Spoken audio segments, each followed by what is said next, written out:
Hey everyone, welcome to my library. My name is Melissa and today I am doing a weekly reads video.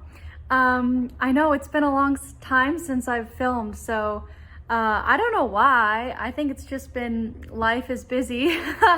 but yeah, it's been really good actually. I started a new puzzle the other day and I'm loving it. I'm like halfway through at this point. I posted about it on my Instagram, and maybe I'll show at the end, I'll show progress on it because it's a book themed puzzle. So anyways, I've been listening to my audiobook, frantically trying to get it finished before I lose it. And I literally lose it in about 3 hours from now. But I only have an hour and a half left. So let's first talk about that one. That is Lisa Kleypas, It Happened One Autumn. So this is the story of Lillian Bowman and Marcus, who is Lord Westcliff. This is a classic Lisa Kleypas book. A lot of people have read this one, and it came highly recommended to me. I am really enjoying it. The two characters are very clashing and very headstrong individuals, and so it's very kind of like enemies to lovers essentially, but it's also, I don't know, it feels very emotional, I guess. It's a very emotionally packed and also character-driven type of romance, in my opinion. So Lillian specifically, she is an American who, her family is in London for basically to find them husbands and to kind of bridge the gap between America and her father's business ventures and his businesses in England, essentially.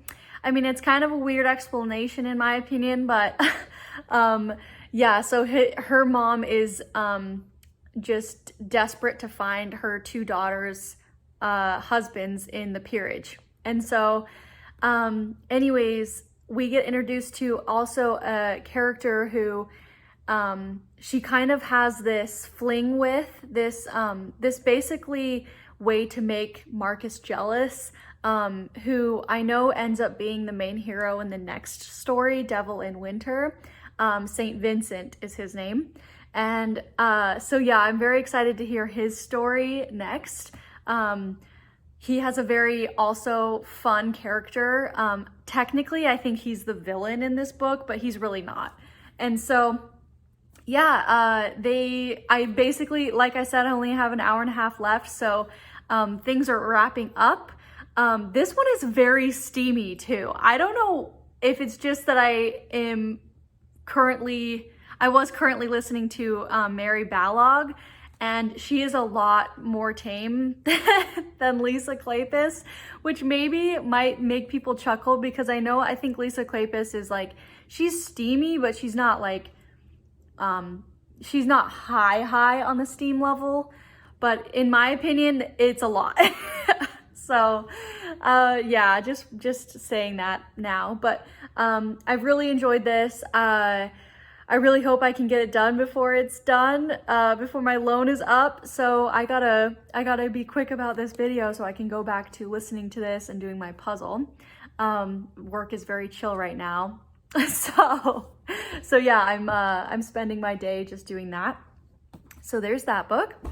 So then the book I'm reading physically that I started after I finished Paint the Wind, which by the way, you guys, Paint the Wind, oh my goodness, so good. I gave it a 5 out of 5 stars. It wrapped up so wonderfully, very fast paced, such a, how do I say this? A perfect way to end the book is what I would say. Like, I was really hoping and rooting for one character to kind of get their happy ending. Hart is the character I was hoping. He is the brother that is the more soft-spoken. He's an artist, so he paints, and he goes to Yale to paint, and He ends up being a famous artist. Anyways, he lets his brother Chance have Fancy initially and kind of takes a back seat. And if you guys don't know, it's this story of this woman named Fancy, and basically it's a love triangle between these two brothers, but also it's just this huge Western epic all about how she builds up her herself and all of the crazy situations she gets herself into. It's a wild story. But yeah, I was really rooting for Hart and for just for him to get a happy ending. And he deserved it. He went through so much. Very graphic scenes in this book. I will say that it was crazy. I don't know why I didn't grab it off the shelf to like show you guys, but anyways, loved it. Highly recommend it. But anyway, so I finished that book last Friday, and last Saturday, and immediately wanted to start The Wheel of Fortune by Susan Howatch. So I am 165 pages in. This is an 1170 page book. So it is no joke. Yeah, it's gonna take this group that I'm buddy reading it with. I'm buddy reading it in my Discord group, and honestly having a ball of a time. The ladies that are participating with me are all awesome and very involved and communicative, so I appreciate that. But anyways, this story is basically, if you're looking for a Downton Abbey type drama set in this sprawling, huge estate where a ton of different family characters are, it's kind of just how their lives commingle, and it's also, there's this crazy big drama history with their family. Basically this woman that's their ancestor fell in love with this sheep farmer, and it's kind of like set in motion a ton of murder and mayhem and craziness. And so yeah, there's just a lot of like confessions essentially happening in this book between different family characters. And anyways, it goes from perspectives of different family members as you go along in the book. So I just finished with Robert's perspective, who he is the son of the his two parents who currently like run this big Oxmoon is the name of the estate, Oxmoon. So yeah, I just finished his part, which I really ended up enjoying his section because he has a very sarcastic British humor to him. He's very blunt and realistic, and he's a lawyer, and he's just got this very pessimistic attitude. But now we've switched to his love interest, who is Ginevra. I don't really know how to say her name, but she is very like, I don't know how to describe it, but that classic like 1920s darling, oh fantastic to see you, utterly divine. Do you guys know what I'm talking about? But she talks like that, and even she thinks like that too.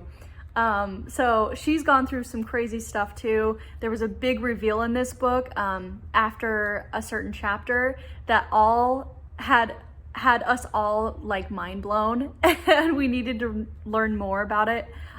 It was basically a huge mic drop. So if you can't tell, this book is crazy drama, but also super interesting to me. It's a page turner. It's a downright page turner, and every chapter feels like a new episode in Downton Abbey. That's what it feels like.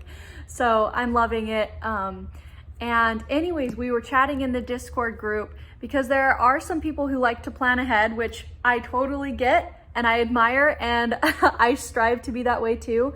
But we were talking in the Discord group trying to figure out the next book we want to read in September. you know, I know this will probably take longer than just the end of August, so it's gonna be kind of loose when this buddy read actually starts, for me at least.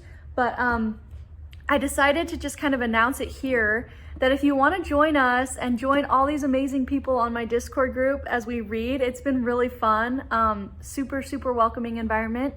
We will be reading Outback by Erin Fletcher. So this is another family saga. We're all kind of in a family saga vibe, so I'm just going with it. I was also really in the mood for an Australian book. I recently watched The Thornbirds, which is blurbed right here. I recently watched the TV show again of that amazing book. It's one of my favorite books. And it really got me in the mood to want to pick up another Australian set novel. So this one says, Outback, a novel as great-hearted as Australia itself. And it says, the towering saga of the Garrity family, whose founding father was the illegitimate son of a female convict. Brought up in a Sydney orphanage, Patrick Garrity left the brawling city to make a life for himself in the vast backcountry of New South Wales. This is the story of the women whose destinies were linked with those of Patrick Garrity. Myra, the native girl he married and who gave him 3 children. Elizabeth, the minister's daughter who married into the family and eventually became one of them. A strong-willed family, the Garritys knew what they wanted and were willing to fight for it. So yeah, definitely a family saga, and this is the start of the series. So this is the first book in, I believe, a 4 or 5 book series. And I know someone mentioned in the comments in a video recently that they ended up picking this up after I showed it off in a haul or something, and they loved it. And they just said, yes, you should definitely pick this book up. It's great. So yeah, comes highly recommended after someone picked it up. So I'm excited, and I hope you guys are too, and join us. Yeah, I'm sure there's probably ebooks if you can't find the book physically, but it's an older novel, so hopefully you can find it on thrift books if you wanted. So yeah, those are my weekly reads for this week. Other than that, I don't really have any other big news or updates with myself. It's been really raining a lot this week in Phoenix, which has been awesome. I've woken up to it raining, and I love waking up to rain. I don't know what it is, but it just makes my day, like, it's just so cozy. And it kind of, you know, gives the excuse for a slow morning, which I'm always willing to accept. So anyways, yeah, I think that's it. I'll show you guys my puzzle just in case you want to see it. But with all that being said, please like and comment and subscribe if you want to see more from me. And I will see you guys in another video. Bye! So this is my little workstation here. If you can't tell, it's my loft. So the library is down there. Butter's coming up the stairs. She's gonna come say hi. Hi, Butter. Anyway, so yeah, so guys, check it out. I'm like halfway basically, or maybe 40%. I'll show you guys the actual picture of the puzzle. Kind of bad lighting, sorry guys, it's kind of dark in here, but yeah, it's this book themed puzzle. It's called The Reading Room, made by Ravensburger, which is my favorite puzzle maker. They just make great pieces that fit together so nicely. So yeah, this is the awesome puzzle. If you want to see a way better picture shot of it, check out my Instagram. But anyways, yeah, I've definitely just been listening to my audiobook and doing these past couple days. So yeah, it's been awesome. But anyways, do you want to say goodbye, Butter? Bye!